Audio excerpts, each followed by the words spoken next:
We begin with the most important part of the game, that handball. I got the feeling when I watched it, listening to you, that you did agree with that call and you think it was the right way. It is. It's one of those things, and you don't want to have to go by it all the time. But by the letter of the law, it is a penalty. Now, people will argue, supporters will argue all over the world, and that, well, hang on a second, his arm isn't in an unnatural position. It isn't.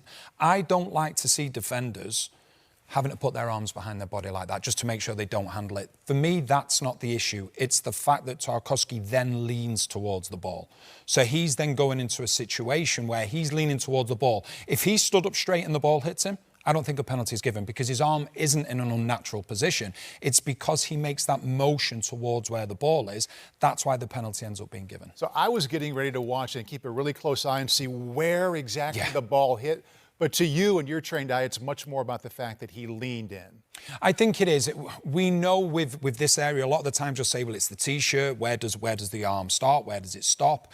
That is the difficult thing. But once the penalty has been given, as in terms of they've decided that it's handball, then it's all about, okay, has he made himself unnaturally bigger? No, he hasn't, because his arms are behind his back. Has he leaned towards the ball? Yes, he has. And that's why I go back to it. If Tarkowski stood up straight and the ball hits him straight and he's not moved to his left towards the ball, I don't think a penalty is given because he has put his arms behind his back. It's that motion as he goes to his left that then has an effect.